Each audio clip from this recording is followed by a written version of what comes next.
साईनाथ महाराज की जय। सद्गुरु भरद्वाज महाराज की जय। गुरुदेव दत्त। సద్గురు శ్రీ సాయినాథ్ యొక్క సన్నిధానంలో ఆచార్య భరద్వాజ మాస్టర్ గారి ఆశీస్సులతో ఈరోజు దేగలపాలెం గ్రామంలో శ్రీ సాయి సన్నిధి గ్రంథంలోని అంశాన్ని వివరించుకోవడానికి మనం ప్రయత్నం చేస్తున్నాం. ఈ సాయి సన్నిధి గ్రంథంలో బాబాను ఆచరించిన ప్రతి ఒక్క భక్తుల యొక్క జీవిత విధానం ఆధ్యాత్మిక స్థితిలో వెళ్ళడానికి ఒక్కొక్క మెట్టు లాంటిది. ఆధ్యాత్మిక శక్తిలో దాదాపు ఏదో కొన్ని వందల మెట్లు అనుకుంటే ఆ వందల మెట్లలో ఒక్కొక్కరి జీవితం ఒక్కొక్క మెట్టుగా మనకి ఎంతో ఉపయోగకరంగా ఉంటుంది. కొండ మీదకి వెళ్ళడానికి, మెట్ల మీద వెళ్ళడానికి, మెట్లు లేకుండా వెళ్ళడానికి చాలా తరం ఉంటుంది. మెట్లు లేకుండా కంటే జారి పడటానికి అవకాశం ఉంటుంది. మెట్టు అంటే ఒక ఆధారంగా ఉంటుంది. కానీ మహాత్ముల యొక్క జీవిత విధానం అంతా కూడా అటువంటిది. ఒక్కొక్క భక్తుడు ఒక్కొక్క మెట్టుగా మనం ఉపయోగించుకొని వెళ్ళగలగాలి. మనం ఉపయోగించుకోవాలి. మనం చూడండి, తిరుమలకి వెళ్ళినప్పుడు మెట్లు ఉంటుంది, మెట్లు మీద ఎక్కం, కొందరు అటు పక్కన వెళ్తూ ఉంటారు. జారిగా జారపడచ్చు. మెట్లు ఉంది కదా, మనం ఏమంటే ఇదే మెట్టిది, నేను ఎక్కగలుగుతాను అంటే ఏంటి, దాని అతి తెలివి అంటారు. నాకంతా తెలిసిన భావన ఉంటుంది. ఒక్కసారి పట్టు దెబ్బామనుకోండి, జారి కింద పడతాం. అందుకని మెట్లు పెట్టడం. ఇప్పుడు ఒక పుష్కరాలు మీరు ఏంటంటారు, పుష్కర ఘాటుకి వెళ్తాం కదా, ఘాట్లు కడతారు. ఎందుకు కడతారు? ఘాట్లు ఒక్కొక్క దగ్గర ఇక్కడే దిగమంటారు, ఒక దగ్గర మెట్లు కడతారు, ఏడ దిగాలి, అక్కడ పెట్టి ఇంకో దిగాలి, అక్కడే స్నానం చేయాలి. ఆ మెట్లు లేని దగ్గర స్నానం చేయకూడదు, ఎందుకంటే అది లోతు ఎక్కువ. అక్కడ ఈత తెలిసిన వారు మాత్రమే దిగినా తట్టుకుని రాగలరు. అంటే ఏంటి, ఆధ్యాత్మికలో పరిపూర్ణమైన జ్ఞానం పొందినవాడు మెట్లు లేకుండా అందులో పడి ఉన్నా వాడు పైకి రాగలడు. జ్ఞానం లేని, అజ్ఞానం లేని మన పరిస్థితి ఏంటి? అదే పుష్కర ఘాట్లో మెట్లు ఏ విధంగా అయితే సరైన స్నానం చేసుకొని రావడానికి ఎలాంటి అవకాశం ఉంటుందో, ఆధ్యాత్మికలో కూడా మహాత్ములను ఆశ్రయించిన, మహాత్ములను సేవించిన వారి యొక్క భక్తుల జీవిత విధానం మనకు ఆధారం. అలా ఒక్కొక్క భక్తుల యొక్క జీవిత ఆధారం ద్వారా మనం సురక్షితంగా ఉండగలం, క్షేమంగా ఉండగలం. అది శారీరకంగా చూసుకుంటారా, లేదా మానసికంగా చూసుకుంటారా, లౌకికంగా చూసుకుంటారా, పారమార్థికంగా చూసుకుంటారా, ఏ వైపున మనం సురక్షితంగా ఉండగలము. కాశీబాయి అని ఒక ఆవిడ, ఆమెకి చిన్నప్పుడే వివాహం అయింది. వివాహం కొద్దిగాలానికి ఆమె గర్భవతి అయింది. గర్భవతి ఉండగానే వాళ్ళ భర్త చనిపోతాడు. ఎంత తీవ్రమైన బాధ. సరే, ఇంకా అక్కడి నుంచి తల్లిగారింటికి వచ్చారు. అక్కడ నెలలు నిండారు, ప్రసవం అయింది. వాళ్ళ తల్లిగారు ఉండేది షిరిడి. అయిన తర్వాత వాళ్ళ పరిస్థితి అంటే, తల్లిగారింటికి వచ్చినా కూడా తల్లి వాళ్ళ ధనికుల శ్రీమంతులేం కాదు, వాళ్ళు చాలా పేదవాళ్ళు. రెక్కాడితే కానీ డొక్కాడు, అంటే కూలికి పోవాల్సిందే. ఇంక చంటి బిడ్డ, దాదాపు సంవత్సరం బిడ్డ, బాగా సంవత్సరం బిడ్డ. బిడ్డకి పాలు కావాలన్నా కూలి చేయాల్సిందే. మరి బిడ్డని ఎవరు పెట్టుకుంటారు? పనికి బిడ్డని ఎలా తీసుకువెళ్తాం మనం? పని బిడ్డ అక్కడ ఉండగలదా? ఎలా వెళ్ళగలదు? పగలంతా ఎవరు చూసుకుంటారు? రాత్రి సరే అమ్మ చూసుకుంటారు అనుకోండి. పగలు చూసుకునేవారు అటు అమ్మ వాళ్ళు పోవాల్సిందే కూలికి, నాన్న వాళ్ళు కూలికి పోవాల్సిందే, ఈమె కూలికి పోవాల్సిందే. అప్పుడు చాలా పేదరికంటే ఎట్లుంటుందండి. ఇంతకుముందు మీరు గమనించారు, నాకు తెలిసి మా చిన్నతనంలో, అంటే ఒక 50-60 ఏళ్ళ సంవత్సరం ముందర, గంజి పోస్తే కట్టెలు తెస్తే గంజి పుచ్చేవాడు అనమాట. గంజికే వాసిపోయేవాళ్ళు. మన కట్టెలు తెచ్చి గంజి పోసుకొని పోతారు వాళ్ళు, గంజి కోసం, అన్నం కోసం కాదు. ఆ గంజి అంత పవిత్రం వాళ్ళకి. మరి 60 సంవత్సరాల ముందరే అలా ఉంటే ఇంకా 19వ సంవత్సరంలో ఎలా ఉంటుంది? మన ఇక్కడ అందరూ దాన్ని దర్శించాలి, ఊహించడం కాదు, దర్శించాలి. అందుకని అటు తల్లి అటు తండ్రి ఈమె ఇంకా చిన్న బిడ్డ తండ్రి సంవత్సరం బిడ్డ ఇంకా ఎలా పోతారు? చివరికి ఆ తోచి ఒకటి బాబా ఉన్నాడు, మసీదులో ద్వారకామ ఉంది, బిడ్డని ఆడ వదిలేసి ఆయన పనికి పోయాడు. ఆ బిడ్డ చూసి ఎవరు చూడాలా? చెంటి బిడ్డని సంవత్సరం బిడ్డని చూడాలంటే ఎంత కష్టం. మనమే చూసుకోండి ఎలా ఉంటుంది. బాబా ఏమనగా అక్కడే ఉండేవాడు, అక్కడే చూసుకుంటున్నాడు, అక్కడ ఆడుకుంటూ ఉండేవాడు. ఆయన పనికి వచ్చేది, సాయంకాలం అయితే తీసుకెళ్ళేది. అలా ఇన్ని రోజులైనా ఆమెకి ఇబ్బంది కలగలేదు, బిడ్డకి ఇబ్బంది కలగలేదు. చూడండి ఇక్కడ బాబా యొక్క అపారమైన ప్రేమ, కరుణ, దయ. ఆమెకి ఎవరు దిక్కు దివానంలే. దిక్కు దివానం లేని వారికి ఎవరు దిక్కయ్యాడు? భగవంతుడి దిక్కయ్యాడు. అది ఇక్కడ నిరూపణ అవుతుంది. ఇక్కడ ఒక చంటి బిడ్డని, ఒక సంవత్సరం బిడ్డని చూసుకోవాలంటే ఎంత కష్టము. ఈ కొందరు ఉద్యోగం మధ్య పిల్లల్ని చిన్న చిన్న హాస్పిటల్ వదిలేసి వెళ్ళిపోతుంటారు చూసుకోలేక. లేదా చూసుకోవాలంటే వారు ఆయాన్ని తెచ్చి పెట్టుకుంటున్నారు ఇంట్లో, నేను వీళ్ళున్నప్పటికీ కూడా. అటువంటిది బాబా చూసుకునేవాడు. అలా కొన్ని రోజులు గడిచింది. పేరుకు మాత్రమే ఆమె తల్లి కడింది కాబట్టి. నిజానికి ఇక్కడ తల్లి ఎవరు, తండ్రి ఎవరు, తోడు ఎవరు, నీడ ఎవరు మనం ఆలోచించాలి. చిన్న బిడ్డ ఆమె కూలికి పోవాలా, చూసుకునే వాళ్ళు లేరు. సంవత్సరం బిడ్డ బాబా మధ్యలో పెట్టేసింది. పగలంతా ఆయన చూసుకుంటాడు. ఆయన పోయేటప్పుడు సాయంకాలం బిడ్డను తీసుకుపోతుంది ఇంటికి. ఇప్పుడు స్వతహాగా తల్లిదండ్రులు ఎవరు? ఆయనే. తల్లి ఆయనే. అంటే ఏమిటి? జన్మ ఇచ్చి ఆలనా పాలన చూడడం. తండ్రి ఆయనే. పోతే సాయంకాలం వరకు ఉంటే బిడ్డకి ఏమైనా కావాలి కదా, పాలు పట్టాలి కదా, బాబా పెట్టి పోయి పాలు అనిపోయాలి కదా. తోడు ఆయనే. అంటే ఏంటి? పక్కన కంటికి రప్పలా చూసుకోవాలి కదా. మనం కూడా బిడ్డలు ఉద్దేశాలను ఆడుకుంటా ఉంటే మనం ఎంత పని చేసినప్పటికీ కూడా మన చూపు అంతే ఆడుంటుంది, మన మనసు అంతే ఆడుంటుంది. అలాగే నీడ కూడా. అంటే వెనకనే ఉంటుంది. మన నీడ ఎలా అనేది మన పక్కనే ఉంటుందో ఆ బిడ్డ పక్కన నీడలాగా బాబా ఉంటాడు. పదాలు వాడేసాం, తల్లి, తండ్రి, తోడు, నీడ అని. దాని అర్థం కూడా ఎలా ఉంటుందో. బాబానే తల్లి, బాబానే తండ్రి, బాబానే తోడు, బాబానే నీడ, అన్నీ బాబాయనే. ఆ పిల్లవాడికి ఆ ద్వారకమ్మాయే. అంటే నివాసం కూడా ఆయన ఇచ్చాడు. రోటీ కపడా ఒక మకాన్ లాగా తినడానికి, ఉండడానికి గుడ్డ ఉండడానికి 3 ఆయన ఇచ్చాడు. నిజంగా ఆ బిడ్డ ఎన్ని జన్మల పుణ్యము అది పట్టుకోవాలి మనం. ఎన్ని జన్మల పుణ్యమో. మహాత్ముల యొక్క హస్తతో పెరిగాడంటే అంతటి పుణ్యం మనకి రావాలని కోరుకున్నాం. అంటే మహాత్ముల సరితో పెరగడం అంటే అంత ఆషామాషయం కాదండి. అంటే ఎన్ని జన్మల పుణ్యమో అతడికి అంతటి భాగ్యం లభించింది. ఎన్నెన్ని జన్మల బంధమో, ఎన్నెన్ని జన్మల పుణ్యం అంటారే, ఆ విధంగా ఆ బిడ్డకి ఆ విధంగా లభించింది. అలా 5 సంవత్సరాలు గడిచాయి. 5 అంటే 5 ఏళ్ళు లెక్క పెట్టుకోండి. 5 సంవత్సరాలు 65 ఏళ్ళు రోజు లెక్కేసుకోండి. 60 × 30. ఈ 5 సంవత్సరాల వరకు ఆ బిడ్డకి తల్లి ఆయనే, తండ్రి ఆయనే, తోడు ఆయనే, నీడ ఆయనే.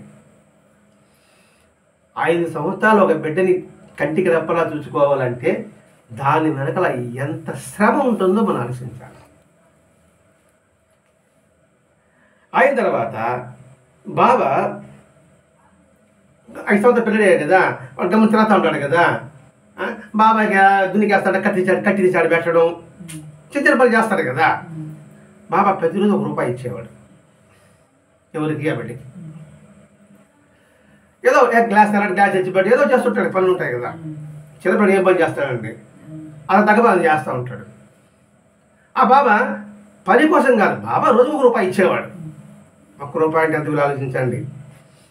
తిండికి లేని పరిస్థితుల్లో ఉన్నప్పుడు, ఆ పరిస్థితిలో ₹2 బస్తా బియ్యం ఉన్నప్పుడు ₹1 ఇస్తే అర బస్తా బియ్యం వస్తుంది. రోజు ₹1 ఇచ్చేవారు. ఇక్కడ చూడండి, మానవ నైజం చాలా చిత్రమైనది. ఎవరిది మానవ నైజమే, ఎంత ఇచ్చినా తృప్తి ఉండదు.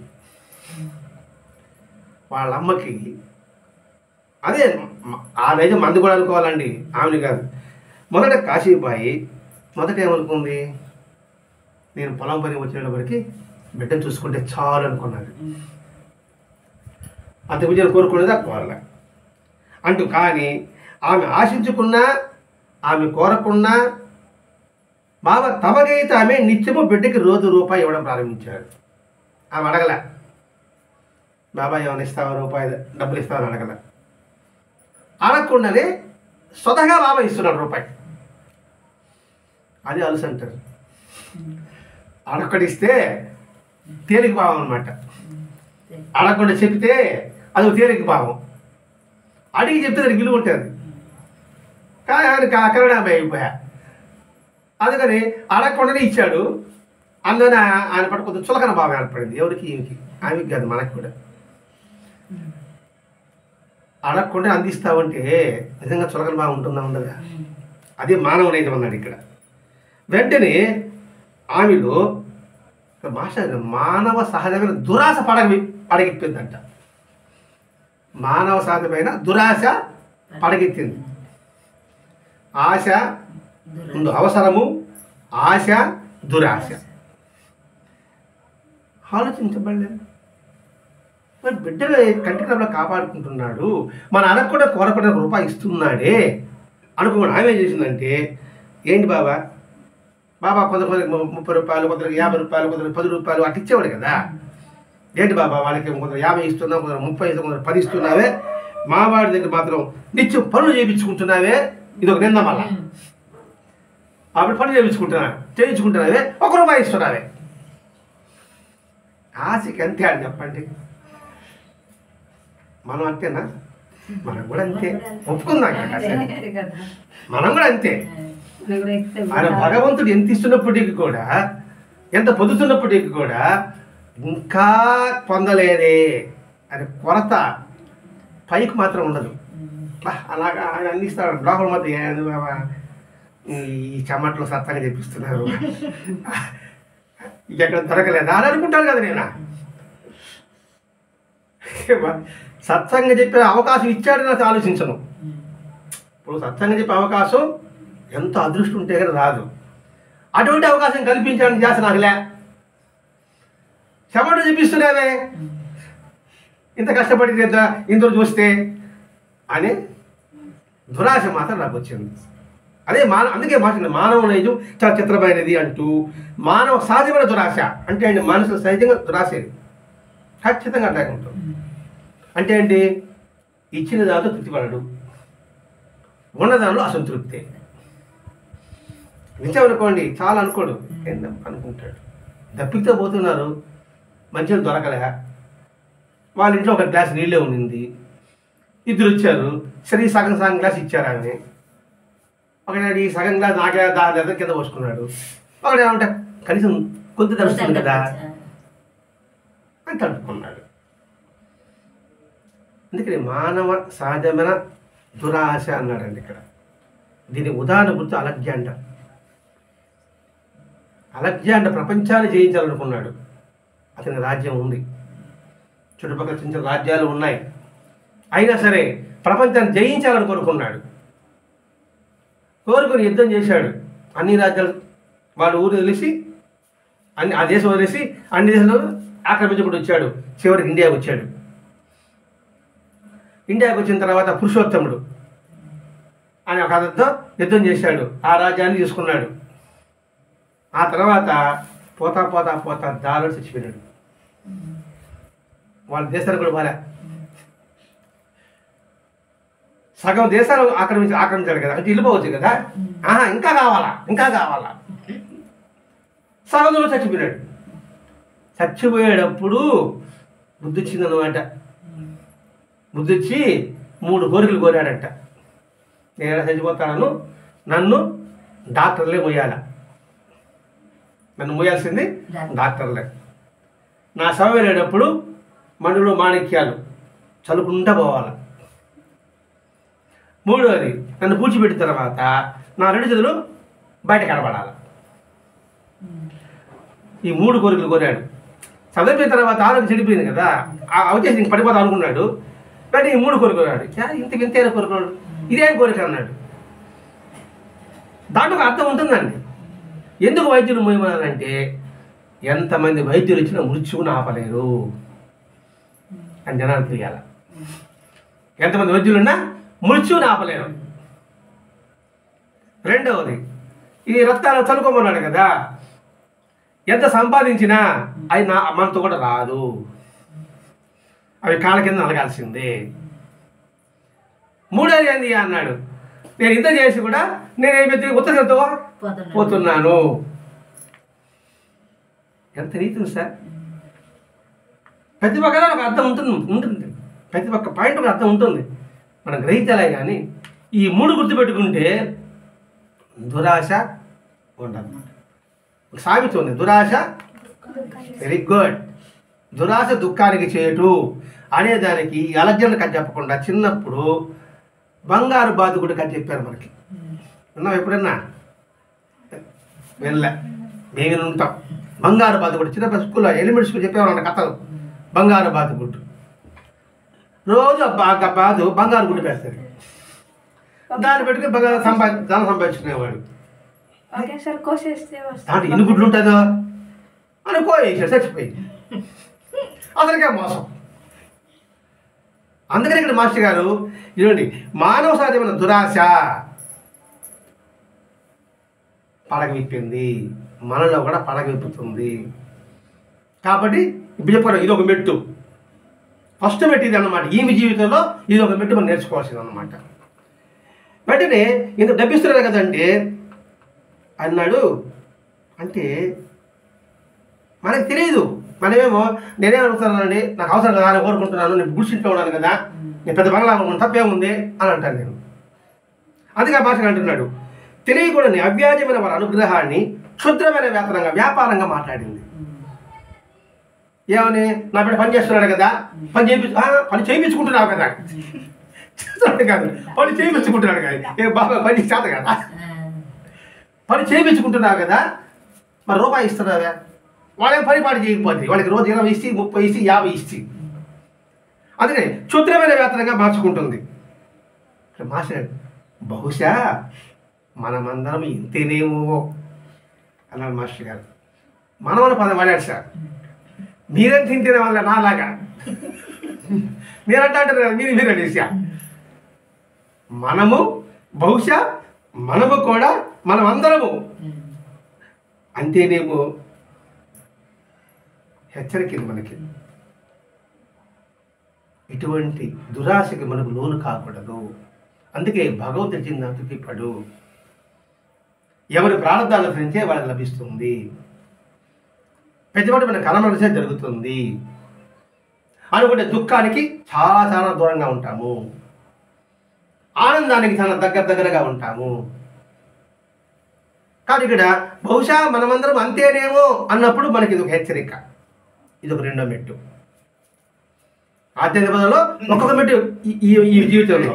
అప్పుడున్నాడు, ఎంత ప్రేమ చెప్తున్నాడు చూడండి. అమ్మాయి అనకుండా, ఏందమ్మా రూపాయి ఎక్కువ, నీ బిడ్డ ఏ పని చేసినాడు, నేనే పని చేసుకున్నాను అంటాం కదా మన పొట్టుగాడు. అమ్మాయి ఇతరులకు ఎక్కువ పైకము నీ బిడ్డకు తక్కువ పైకం ఇవ్వడం సహజ, నిజమే, నేను కాదని చెప్పడంలా. కాకపోతే ఒకనాడు వారికి పైకి ఇవ్వడం ఆపేస్తా, కానీ నీ బిడ్డకు మాత్రం ఎల్లకాలం ఇస్తుంటాను. ఇంతకన్నా గొప్ప మాట చెప్పేవాడేవాడు. నీలా దిక్కులేని వారికి నేనే దిక్కు కదా, వాళ్ళకి ఇచ్చి పంపించేస్తుంటా, ఆపేవచ్చు, కానీ నీ బిడ్డకు మాత్రం ఎల్లకాలం ఇస్తూ ఉంటాను. ఇప్పుడు నేను పూజారి అనుకోండి, రోజు ఆయన రోజు నాకు 10 రూపాయలు వేస్తాడు. ఇంకొక ఆయన వస్తాడు, వారానికి 50 రూపాయలు వేస్తాడు. ఆ 50 రూపాయలు గౌరవంగా చూస్తాను నేను. రోజు 10 ఇస్తున్నాడే, 10 ఇస్తాడు 50 ఇస్తాడు అనుకుంటారు. వారానికి ఎన్ని రోజులు ఎంత వచ్చింది? వాడేసి అంత వాడు వారం రావచ్చు, ఒకరు రాకపోవచ్చు. వీడు రోజు వచ్చేవాడు, కానీ దృష్టి మాత్రం వాడి మీద ఉంటారు అనమాట. అది సహజమైన మానవుడైనటువంటి. రోజు వచ్చి 70 రూపాయలు వచ్చాయి, వాడు ఇప్పుడు వారానికి 50 రూపాయలు పోతే వాడు గొప్ప అనిపిస్తారు అనమాట. అది ఇక్కడ బాగా చెప్పడం, వాళ్ళకి మధ్యలో నేను ఆపేవచ్చు, కానీ నీ బిడ్డగా మాత్రం ప్రతిరోజు నేను ఇస్తూనే ఉంటాను అన్నాడు. ప్రతిరోజు చెప్పలేదండి, ఎల్లకాలం అన్నాడు. మనం ఎల్లకాలం అన్నాడు అంటే 3 కాలాల్లో కూడా నీ బిడ్డకు తోడు ఉంటాను అని అర్థం. ఇక్కడ డబ్బు సగం పెట్టలే, వాళ్ళకి పైకి నిలిపేస్తానన్నాడు. నీ బిడ్డకి పైకి ఇస్తాను చెప్పలే, పదాలు చూడండి ఎక్కడ ఉన్నదో. వాళ్ళకి పైకి నిలిపేస్తా, నీ బిడ్డకు మాత్రం ఎల్లకాలం ఇస్తూనే ఉంటా.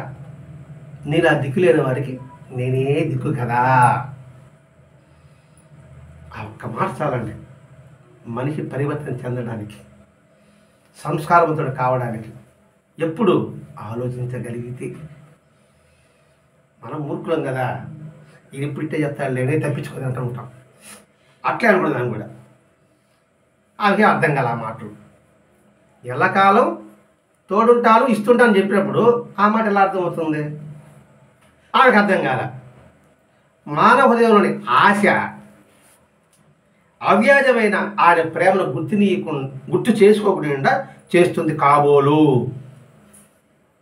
మానవునికున్న హృదయంలోని ఆశ ఆయన పొందకుండా చేస్తుంది కాబోలు అని మాస్టర్ గారు ఇక్కడ మరలా పదాలు వాడుతాడు. కాబోలు, ఉండొచ్చేమో అని పదాలు వాడుతుంటాడు మాస్టర్ గారు ఇక్కడ.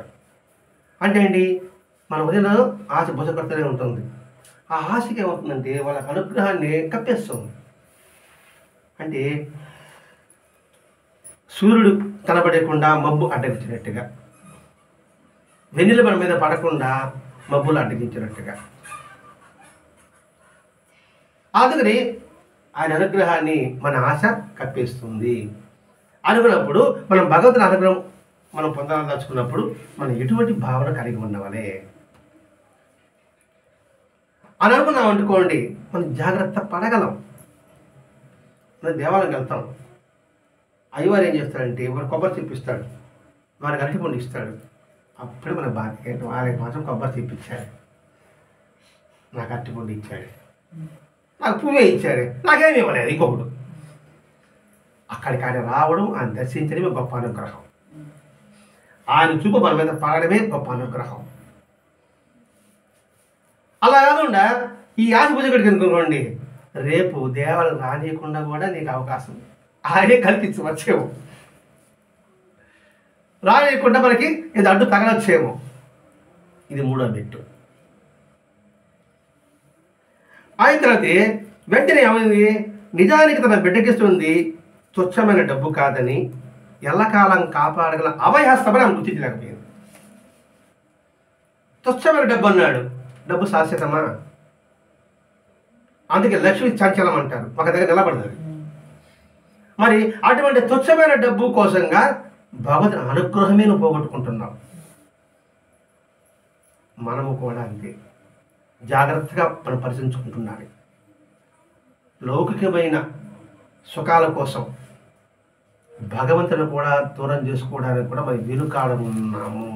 వెనుకాడం బాగా నిజండి. కొన్ని సందర్భాలు జరుగుతూనే ఉంటుంది మనకి. ఏదో పూజకోపోయింది అనుకోండి, కాస్త ఎవరు అనిపించాడు అనుకోండి, ఇదేమో రేపు ఉంటుందా అని వెళ్ళిపోతుంటాం.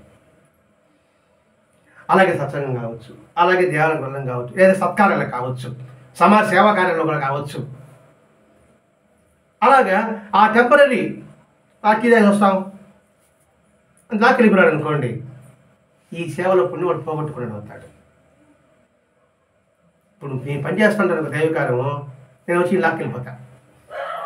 ఇతర ఆలోచించడు, ఒరే మనం దైవకార్యం చేస్తాను వాడి పిలిచి ఎందుకు పోవాలా అని ఇతర ఆలోచించడు. నేను పిలిచాను కదా మొహమాటానికి, రేపు బాబానికి మళ్ళీ ఎట్లా ఉంటుందేమో, పోకపోతే ఎట్లా వచ్చేస్తాడు.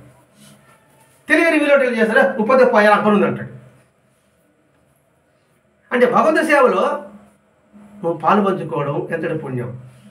ఎవడో అనామకు నాలాడు పిలిచాడని చెప్పేసి నువ్వు వెళ్ళిపోతే నువ్వు భగవంతు సేవ కోల్పోతావు. నువ్వు వచ్చిన పని పూర్తి అయిపోతావు. వచ్చే లాభం ఇట్లానే మన జీవితాలు జరుగుతూనే ఉంటాయండి. ఒక భగవత్ కార్యం కోసం ఒక ఊరు వెళ్ళారు. ఊరు వెళ్తానే ఒక 5 మంది బయలుదేరుతానే ఆ ఊరిలో దిగారు. దిగిన తర్వాత ఏ కార్యం కోసం వెళ్ళాం మనం? ఏదో భగవంతుడి కార్యం కోసం వెళ్ళాం. అక్కడి నుంచి వస్తువు తీసుకొని వెళ్ళాము సార్. వెళ్ళిన తర్వాత దిగంగానే ఒక 2 టీ కోసం వెళ్ళిపోయారు. సరే ఇక ముగ్గురు ఉన్నారు. వీళ్ళు ముగ్గురు పోయారు. ఆ వస్తువుని తాళాలు చేసుకున్నారు, తాళాలు మట్టుకున్నారు. ఆ వస్తువుని ఎత్తి టాక్లు ఎక్కి చేసినారు. అంత అయిన తర్వాత వాడు 2 వచ్చారు. ఎవరు ఉపయోగమా? ఈ ముగ్గురు కష్టపడ్డారు, వీళ్ళకి పుణ్యం వచ్చింది. ఆ పుణ్యం ఇప్పటికీ వాళ్ళని కాపాడుతా ఉంది. ఇప్పటికీ కాపాడుతుంది. అంతే ఆడైపోతుంది. మిగతా 5 ఎవడారు? దూరం అయ్యారు. అది మనకి గమనించాల్సింది. తుచ్చమైన టీ కాఫీల కోసం వెళ్ళడం వల్ల భగవత సేవ కోల్పోయావు, పుణ్యాన్ని పోగొట్టుకున్నావు.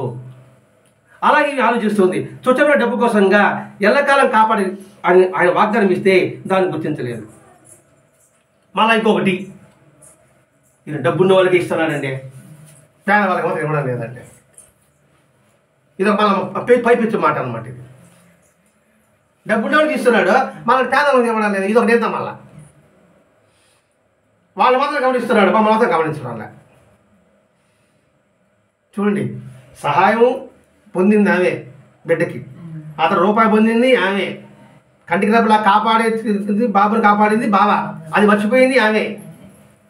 మళ్ళీ ఒక నేత ఒకటి, మీరు డబ్బు అన్న వాళ్ళకి ఇస్తున్నారే, పేదవాళ్ళకి ఇవ్వడం లేదనేసి ఎంత చెప్పినా ఆమె నెల. అంటే ఆమె చేసిన పనికి భగవంతుడికి వ్యాపారం లెక్క కొలతలు ఇస్తుంది అనమాట. ఇంత పని చేసి ఇంత డబ్బు ఇవ్వాలా, ఇంత పని చేసిన డబ్బు ఇవ్వాలా, నువ్వు అంత డబ్బు ఇవ్వడం లేదే. భగవత్ అనుగ్రహం కొలతలు ఏంటి? భగవతుని అనుగ్రహం అనంతము. అసలు మనం ఇచ్చేది అత్యల్పము. మనం భగవంతునికి మనం నివేదన చేసేది చాలా స్వల్పం. ఆయన అనుగ్రహం మాత్రం అనంతము. అది గుర్తించలేకపోతుంది. మనం కూడా ప్రతి ఒక్కటి మనకు అన్వించుకుంటూ రావాలండి. ఇక్కడ నిజంగా మనకు భగవంతుడికి ఏం చేస్తున్నాము ఎవరైనా పరిశీలించుకుందాం. మనం చేసినా చేయకపోయినా భగవంతుడు మనకి అన్నీ సమకూరుస్తున్నాడు. అన్నిట్లో ముఖ్యమైన భాగం గాలి. అది లేకపోతే తోలు తిత్తి, ఏం ఉపయోగం? కట్టి పొల్ల. మరి ఆయన గాలి ఇస్తున్నాడనే సంగతి గుర్తుపెట్టుకుంటున్నామా? ఇదే చాలా సత్యంగా వివరించుకున్నాం మనం. కరోనా వచ్చినప్పుడు ఆక్సిజన్ కోసంగా ఎంత ఇబ్బంది పడ్డారా. హాస్పిటల్స్ అన్నీ ఫుల్, ఆక్సిజన్ అంతా నిల్. ఇది ఫుల్ హాస్పిటల్, సిలిండర్లు నిల్లు. తపలపడ్డాం. ఒక ఆక్సిజన్ సిలిండర్ 1000 రూపాయలు అనుకుంటే అది రోజుకి 2 గంటల్లో వస్తుంది అనుకుందాం. ఇది హాస్పిటల్ పెట్టినప్పుడు రోజంతా శ్వాస ఉండాలంటే రోజుకి ఎన్ని సిలిండర్లు కావాలా? 12 సిలిండర్లు కావాలా. అంతే కదా, రోజుకి 24 గంటలు, ఒక సిలిండర్ 2 గంటలు అయింది, 12 సిలిండర్లు కావాలా. అంటే రోజుకి ఎంత డబ్బు చేయబెట్టారు? సిలిండర్ 1000 రూపాయలు అయితే 12,000. నెలకంతా 12,30 లెక్క అయింది. 3 లక్షల చిల్లర. 3,60,000. ఇప్పుడు ఎంత వయసు వీడికి? అట్లా లెక్కేసి పుట్టిన పెట్టించి బెల్లొక్కి బిల్లు ఇస్తే ఏడబోరమ్మా. ఎక్కడ పోతా బిల్లు ఇస్తే? కరెంటు బిల్లుకి వాచిపోతాడు మనకి. మరి అది గుర్తిస్తున్నామా? అదేంటి మనకి వయసుకు వస్తుంది. మనం లోకం మీద కోరుకుంటున్నాం, నాకు అది లేదే ఇది లేదే, అత్యాసపోతున్నాం, అవసరాన్ని కొద్ది పెట్టేస్తున్నాం. మనకు అవసరం గాలి, అవసరం భూమి, అవసరం నిప్పు, నీరు. మరి ఇవన్నీ అని ప్రదర్శిస్తున్నాడే అంటే మరి తగు ఇవికి. నా భర్త ఎప్పుడు చచ్చిపోయాడు, అసలు చచ్చిపోయాడు కదా, అప్పటి నుండి నాకు ఏ ఆధారం దిక్కు లేదు కదా, నువ్వే నాకు ఇస్తున్నావు. నీకు దిక్కు లేకపోతే బిడ్డని ఎవరు కాపాడింది? 5 సంవత్సరాల వదిలేసిపోతా ఒక చంటి బిడ్డని మనం చూసుకోగలం అసలు. 5 సంవత్సరాలు అంత పెద్ద బిడ్డ చేసినాడంటే మన నాన్న దిక్కు నీకు. అంటే మనలో అజ్ఞానం ప్రబలినప్పుడు ఏమవుతుందంటే మంచి చెప్పినా గ్రహించలేము సార్. అది మంచి చెప్పినా మనం వినలేము దాన్ని, అంతే. ఇది కూడా మనం ఇంట్లో చేస్తుంటాం, పెద్దవాళ్ళు చెప్పిన మాట కూడా. ఏదైనా సరే అన్వయించుకుంటూ రావాల్సింది. అంటే గ్రహించలేకపోతే నష్టం ఎవరికి? మనకి. ఎవడైతే గ్రహించలేదో వాడికే. మరి ఇంతకాలం వాళ్ళ బిడ్డ అనుభవించింది ఏమిటని ఆలోచించలేవు. ఇంతకాలం 5 సంవత్సరాలు నా బిడ్డను కాపాడాడే, ఊళ్ళో ఎవరు కాపాడారు అని ఆలోచన నాకు రాలే. వెంటనే ఆశకి అంతే ఉందండి. పెద్దగా కేక పెట్టాడు, అరిశాడంటే ఆమె దురాశని. మహాత్ములు అరిశారు తిట్టారంటే మనుషులను తిట్టరు వాళ్ళు, మళ్ళీ దుర్బుద్ధిని తిడతారు వాళ్ళు. అందుకని పెద్దగా క్యాబెట్కి వేడికి అమ్మాయి వెళ్ళిపోయింది. బిడ్డను తీసుకుని ఇవాళ పడతాడని వెళ్ళిపోయిన తర్వాత రావడం కూడా మానుకునేసింది. మనం కూడా అప్పుడప్పుడు భగవంతుడికి అడిగిపోయి గుడికి కూడా వెళ్ళకుండా ఉంటాం. ఏం చేశాడంటే ఇంతకాలం చేస్తే నా చూడు ఎంత నష్టం జరిగింది, మానుకుంటే ఎవరికి నష్టము అని ఆలోచించాం. ఈ రావడం మానుకున్నది అసలు మనలో మాసరాస్తున్నాడు. మనలో ఎక్కువ మంది కూడా అలానే చేస్తున్నాము. బాగా సురికి కమ్మి బాగా కాల్చి వాత పెడుతున్నాడు మనకంత ఆయన. మనం కూడా ఎక్కువ మంది అలానే చేస్తున్నాము. ఎక్కువ మంది అంటే తక్కువ మంది చీరలు కొంతమంది ఉన్నారనమాట మాస్టర్ గారు లాంటి వాళ్ళు. ఎందుకంటే మాస్టర్ గారు ఎక్కడ అలకలేదు బాబా మీద. ఒకప్పుడు తినలేదు మాస్టర్ గారు సంతపేటలో ఉన్నప్పుడు. మీరు నమ్మరు మీరు. అంటే గింజలు లేవు, ఇంట్లో 5 మంది అతిథులు వచ్చేసి ఉన్నారు. ఇంక సత్తగా పూసుకుంటాడు. ఇంటి అది కోసం వచ్చేవాళ్ళు వచ్చి ఇంట్లో బియ్యం నిండుకున్నాయి అంటే ఇంటికి ఇంటికి కదా గట్టి గట్టి ఆయన పని నేను చేస్తున్నాను, నా పని ఆయన చేయడానికి. అంతేగాని ఏంటి బాబా ఇంక చేస్తున్నానే 5 ఇంట్లో తీసి పెడితే అదో తండగా ఇంట్లో ఒక 5-6 మంది ఉంటుంది, 10 మందికి అన్నం వండాలా అని ఆయన అనలే, అలాగలే. ఆమె అంటేనే బయట రిక్షా గంట కొట్టింది, ఎవడో ఒక బస్తా బీసీ ఇంట్లో వేసిపోతా ఉన్నాడు. అది విశ్వాసం. అందుకనే కొంత అంటే ఎక్కువ మంది అన్నాడు, ఎక్కువ మందిలో మనం అందరం ఉన్నాం ఒప్పుకుంటామా? తక్కువ మందిలో మాస్టర్ గారు ఉన్నారు. ఆయనపై అలుగుతాం అంటే ఆయన ఎన్ని ప్రసాదించినా, మనం కోరకుండానే ఆయన ఎన్ని ప్రసాదించినా మనం అడిగింది ఏదో ఒకటి నెరవేర్చలేదని, ఏదో ఒకటి అన్ని కూడా కాదు, ఒక్కటి నెరవేర్చకపోతే ఆయన మీద అలక, ఆయన మీద కినుక. అలక ఒక పక్క, కినుక ఒక పక్క. అలకంటే దూరంగా వెళ్ళిపోవడం, కినుకంటే మనసు తిట్టుకోవడం. అలక కినుక. కానీ నష్టం ఎవరికి? చెరువు మీద కలిగితే ఎవరికి నష్టము? మనకే నష్టం. మన మురికి మన దగ్గర ఉంటుంది. మరి ఆయన దగ్గర అడిగిపోతే నష్టం ఎవరికా? మనకే నష్టం అంటే వస్తున్నట్టుగా. ఏనాటికైనా మనం ఇది గుర్తించాలి. ఏనాటికైనా అన్నాడు అంటే ఈనాటికి మనం గుర్తించడం కావాలైతే అయితే ఏనాటికైనా నువ్వు గుర్తించాలి. కొద్ది రోజుల తర్వాత చూడండి ఆయన అప్పుడే ఆమెను పిలుచుకురామంటాడు. వాళ్ళకి వెళ్ళిపోయింది కదా, నమ్మడొచ్చు కదా ఇక మళ్ళా వాళ్ళు పిలుచుకున్నారా అంటున్నాడు. అంటే ఏంటి చూడండి, అనవసరంగా మీ పుణ్యాన్ని పోగొట్టుకుంటున్నది అమాయకురాలు, అజ్ఞానం. అంటే ఇప్పుడు భగవంతుడు ఎవరి మీద ప్రేమ? అజ్ఞానం మీద ప్రేమ, జ్ఞానుల మీద కాదు. సద్గురు ఎప్పుడు కూడా ఎవడైతే తక్కువ ఉంటాడో వాడి మీదే ప్రేమ. లేకపోతే ఆయన బాంబేలో ఉండకూడదా? అహ్మద్ ఉండకూడదా? బాబా ఏదో చిన్న మారుమూర పల్లి షిరిడిలోకి ఎందుకు వచ్చాడు? అక్కడ ఉండేవాడు వదిలిపబడా. అలాగే గొలవముడి వెంకటేశ్వర నెల్లూరులో ఉండకూడదా? ఎందుకు అమారుమూడి గొలవముడి వచ్చాడు? అలాగే దత్తసారి మాస్టర్ సూర్యపేట ఉండకూడదా? ఎందుకు డ్యాగలపాలకు వచ్చాడు? వాళ్ళు ముగ్గురు, వాడు ఒక ఇంట్లో ముగ్గురు వచ్చారు ఇంటికి. అంటే మీ మీద ప్రేమ. వాళ్ళు రాలేదు ఊళ్ళోకి రావాలంటే చాలా కష్టపడుతున్నారు వాళ్ళు. అందుకని ఆయనే వచ్చి కూర్చున్నాడు అక్కడ. వాస్తవం అవునా కాదే మనం ఆలోచించుకోవాలండి. మరి ఇంతకైనా అంత అనుగ్రహం. కొంత అనుగ్రహాన్ని పారదొలుకుంటున్నారు. అది మీకు అవకాశం ఇచ్చాడు, మనకిచ్చాడు, మీకు కాదు. ఎందుకంటే నేను కూడా ఉన్నాను కదా. మరి కబురు పెట్టాడు. ఏనాటికైనా మనం తిరిగి రప్పించుకోవాల్సింది ఆయనే. ఎవరు మనకి దిక్కు లేదండి. ఎవరి మనుషులు మన తలుచుకోరు. మనం కాపాడవలసింది భగవంతుడు మాత్రమే. తిరిగి రప్పించుకోవాల్సింది ఆయనే. వెంటనే తీసుకొచ్చింది. మాట్లాడే ధైర్యం ఉంది. ఇంకా తిట్టేశా. ఇంకేం మాట్లాడతారు పాప. మౌనంగా తల ఉంచుకున్నది పాపం. అయ్యో పొరపాటు చేశానే, అనవసరంగా తిట్టేశానే. ఆ వెళ్ళిపోయిన తర్వాత రూపాయి కూడా పోయిందా? అది కూడా పోయా. రూపాయి పోయా. ఇక పెట్టి చూసుకునేవాడు 5 సంవత్సరాలు పెట్టిందే, అది పోయా. మరి ఇంత పోగొట్టుకున్నావే అని పశ్చాత్తాపంతో వచ్చి మాట్లాడి ధైర్యం చాలకుండా మౌనంగా ఉంది. వెంటనే బాబా ఎంతో ప్రేమతో పలకరించాడు. అమ్మాయి నువ్వేంత బాధపడద్దులే అని చెప్పినాడంటే ఆ కళ్ళలో ఉన్న ఆప్యాయత, ఆ కళ్ళలో ఉన్న ప్రేమ. నేను ఉన్నానమ్మా, ఎందుకు నేను దిగుపడతాను, నేను భర్తలేదు ఎందుకు అలాంటాను, బిడ్డ యొక్క నేను చూస్తాను కదా, ఎల్లకాలం నేను చూస్తాను మాట ఇచ్చాను కదా అని ఇంత ఉండదు ఆయన మాట్లాడిన మాటల్లో. ఇవన్నీ చెప్పలేదు ఇక్కడ. ఏమన్నాడు? లాలనగా మాట్లాడాడు, ఎంత సౌమ్యంగా మాట్లాడాడు. అంటే ఏ విధంగా మాట్లాడాడు అనే సంగతి మనం ఇక్కడ వివరించుకుంటున్నాం.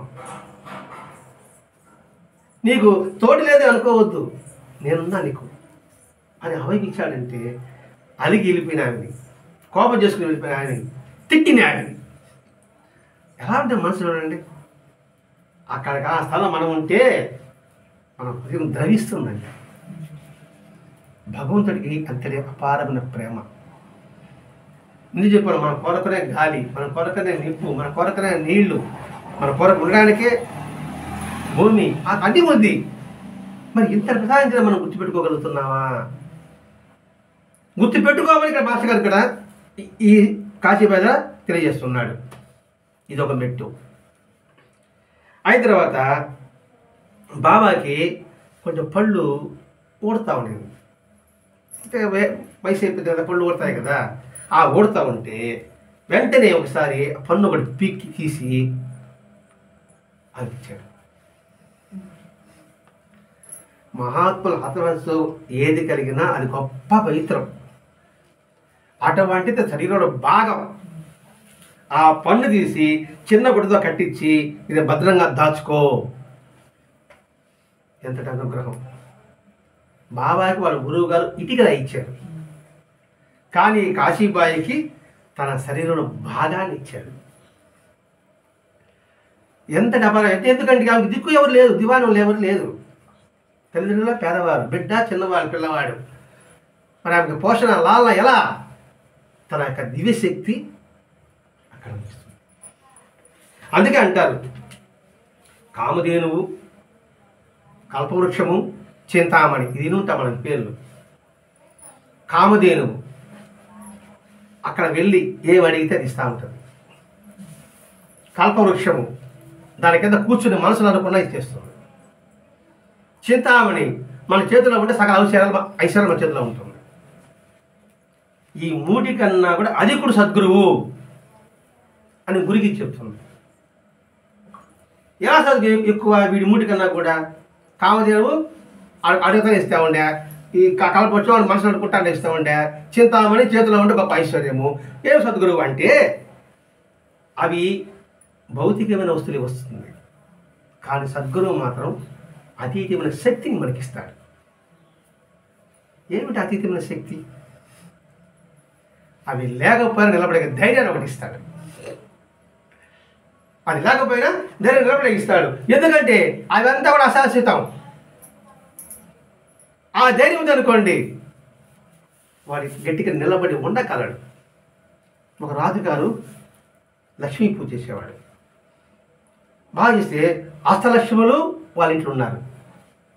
అష్టలక్ష్మి అంటే ధనలక్ష్మి, సంతానలక్ష్మి, ధైర్యలక్ష్మి, ఇలా లక్ష్ములు ఉన్నారు కదా. అట్లా అష్టలక్ష్ములు ఆయనకు వశం. ఈయనేం చేస్తున్నాడు? డబ్బు ఉంది అని చెప్పేసి అడిగిన వాళ్ళకంతా ఇస్తానే ఉన్నాడు, డబ్బు ధనము రథాన్ని ఇచ్చేస్తా ఉన్నాడు. ఆ కోపం వచ్చింది లక్ష్మికి అంతా. మీ దగ్గరికి వస్తే అడిగి లేకుండా ఎవరికి అందుకు ఇచ్చేస్తాడవే అని కోపం చేసుకుని వెళ్ళిపోతా ఉన్నాను.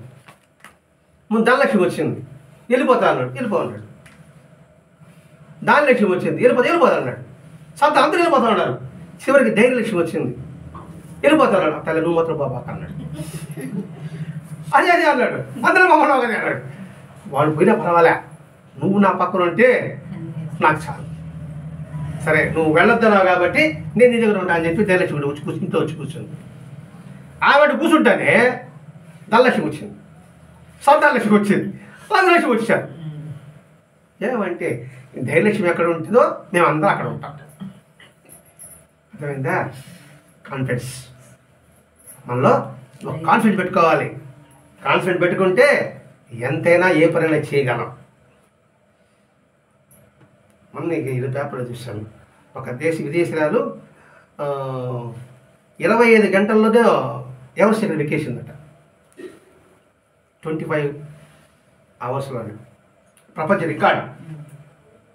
25 మొత్తం ప్రపంచ రికార్డు పుట్టింది. ధైర్యంతో ఎక్కగలిగిందా? అది ఎప్పుడైతే ధైర్యం ఉంటుందో వీళ్ళందరూ వచ్చేస్తారు మన వెనకల. కాబట్టి మనం ధైర్యాన్ని కోల్పోకూడదు, నిబ్బరం కలిగి ఉండవాలి. మన అసత్వం కాము. దొరికింది మందే, అందేది మందే, అన్నది మందే, అందంది కూడా అదే మంది అవుతుంది. అన్నంది మందే, ధైర్యంతో మనం పొందొచ్చు దాన్ని. అది ఇక్కడ చెప్పడం అంటే. అందుకని సద్గురు చాలా గొప్పవాడు. ఆ విషయం ఇప్పుడు ఈ కాశీల విషయంలో కూడా అదే చెప్తున్నాడు కదండి. ఆమెను చుట్టమైన డబ్బు అడిగింది, బాబా ఏం చేశాడు? ఆమెను మళ్ళా రప్పించాడు. ప్రేమతత్వము గణతత్వం అన్నీ ఆమె చెవి చూపించిన తర్వాత ఆమె జన్మజన్మకు మర్చిపోతుంది. ఇంకా ఆ తర్వాత ఆ పన్ను చెతికిచ్చినప్పటికీ ఈమె ఏం చేసిందంటే తన బిడ్డకి తాయితలు పెట్టి తన బిడ్డకి కట్టింది. ఎంత అదృష్టం అంటే మహాత్ముల యొక్క వస్తువు. ఇప్పుడు ఒక పువ్వు కింద పెడతానే అందరూ కోరుకుంటాం కదా, నాకు రావాలని. పువ్వు వాడిపోయినప్పటికీ కూడా దేవాలయం దైవాల పూలు అందరికి ఇచ్చి ఒకరి మనకి ఈగిపోతే అయ్యో ఎంత తపన పడిపోతాము. ఒక నిమ్మకాయ కింద పెడతాం, అబ్బా నేను కూడా జరిగిపోయింది అనుకుంటాం మనం. అటువంటిది ఆయన శరీరంలో భాగాన్ని పంటిని ఆయనకి ఇచ్చాడు. ఎంతటి అనుగ్రహం! మనకేం ఇచ్చాడు ఆయన అని మనం అనుకుంటాం. మనకు కూడా ఇచ్చాడు ఆయన. ఎవరు? మా భరద్వాజ మాస్టర్ గారు తన రక్తానంతా దారబోసి తన శక్తినంతా వినియోగించి అనేక గ్రంథాలు మనకు అందించాడు. ఆయనకి ఒక పన్ను ఇచ్చాడు. మాస్టర్ గారు తన శరీరంలో ఉన్న 32 పళ్ళు ఇచ్చాడు. దాదాపు 32 గ్రంథాలు ఉంటుంది అనుకుంటున్నాను నేను కూడా. 32 పళ్ళు వచ్చింది కాబట్టి. అంటే ఇన్ని గ్రంథాలు మాస్టర్ గారి శరీరంలో భాగాలండి. ఇది గుర్తించగలిగితే ఎంత మన కోసం కష్టపడ్డారు భరద్వాజ మాస్టర్ గారు. ఒక పన్ను పీకితే ఎంత కష్టమండి. వాసిపోతుంది బుగ్గ, ఏమి మింగలేము, తినలేము. ఐస్ క్రీమ్ తింటాం, అదొక తినమంటాడు డాక్టర్ ఆ పని దొరికిన తర్వాత. అంత నొప్పిలో ఐస్ క్రీమ్ ఇస్తే కాస్త చల్లగా ఉంటుంది. అలాగే మన జీవితం కష్టపడడానికి మాస్టర్ గారు ఐస్ క్రీమ్ లాంటి పుస్తకాలు మనకి ఇచ్చాడు. ఇప్పుడు ఈ గ్రంథం అనుకోండి, అది తింటా ఉంటే బా చల్లగా ఆ కరిగిపోతూ ఆ నొప్పి అంతా మర్చిపోతూ మనం ఆ శరీరం అంతా మైమరిచిపోతూ ఏ విధంగా ఉంటామో ఈ గ్రంథాలు కూడా అంతే. అటువంటి ఆయన శరీరం భాగాలు 32 భాగాలు అనుకుంటే 32 గ్రంథాలు మనకి మాస్టర్ గారు అందించారంటే ఇంకా ఆయన పట్ల మనం ఎటువంటి కృతజ్ఞత కలిగి ఉండాలి. మన పట్ల ఆయనకి ఎంతటి అనుగ్రహం ఉండాలి. ఆ తర్వాత పిల్లవాడు పెద్ద అయ్యాడు, తల్లి చనిపోయింది. ఆ బిడ్డ మాత్రం జబ్బలు పెట్టుకున్నాడు. వెంటనే ఒకరోజు ఆ పిల్లవాడు మాధవ్ ఆ పిల్లవాడి పేరు. పిల్లవాడికి బాబా కల్లో కనబడి నీ దగ్గర ఒకడు వస్తాడు, వాడికి ఈ తాయికి ఇచ్చి అని చెప్పాడు. సరే అన్నాడు. వెంటనే నికాన్ ఒక భక్తుడు వస్తూ వాడి కల్లో కనబడి నువ్వు వాడి ఇంటికి పో, నీకు ఒక తాయి తీస్తాడు, నువ్వు తీసుకొచ్చి అది వాడికి చెప్పాడు, వీడికి చెప్పాడు. సరే ఒక వ్యక్తి వస్తానే బాబా చెప్పాడు కదా అని చెప్పేసి ఆ తాయితీ కట్టేసి అతనికి ఇచ్చేసాడు. అది ఇప్పటికీ పూనాలో శివాజీ నగర్లో బాబా మందిరం ఉంది, అక్కడ అలా పెట్టున్నారట. శివాజీ నగర్లో బాబా మందిరం ఉంటే శివాజీ నగర్, పూనాలో శివాజీ నగర్ ఒక ఏరియా అనమాట.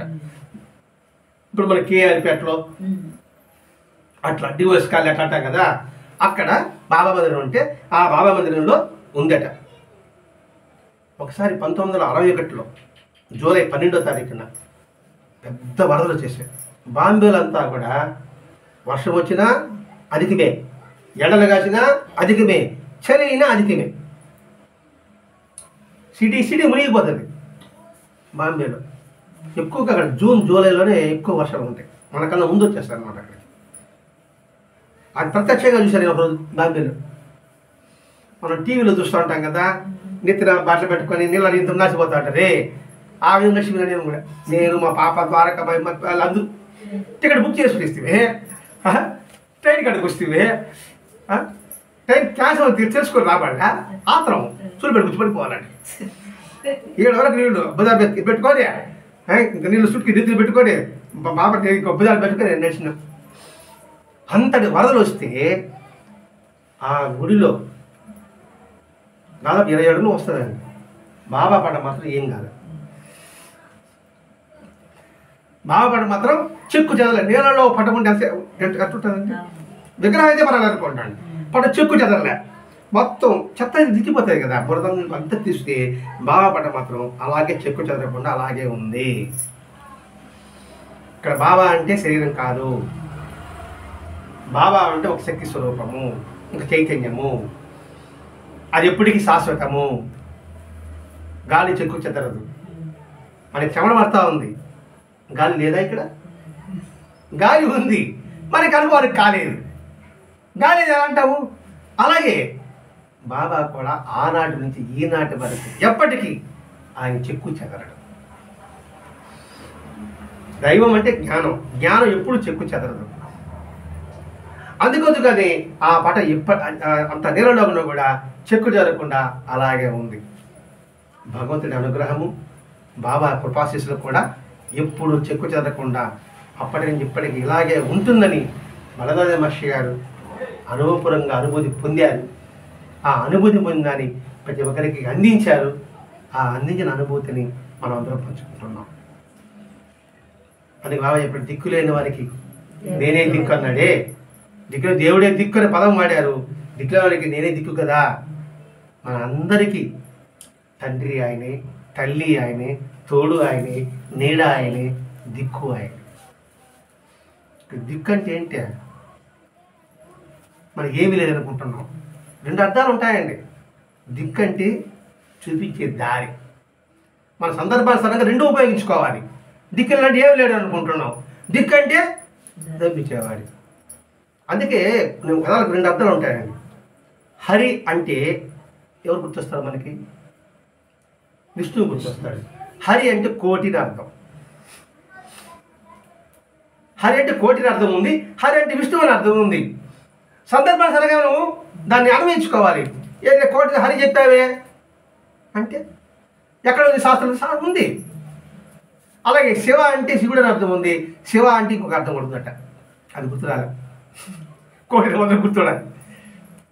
అట్లా మన ప్రతి ఒక్క దారిని కూడా తరచు చూసుకుంటే దిక్కుని దానికి కలుస్తున్నాం. ఇక్కడ దిక్కు అంటే ఏమి లేదని కాదు, మనకి దారి చూపించే దిక్కు ఒక దిక్సూసి శ్రీ సాయినాథ్. ఇప్పుడు కాశీబాయి సంఘటన ద్వారా మనం దాదాపు ఆధ్యాత్మికలో కనీసం ఒక 5 మెట్లు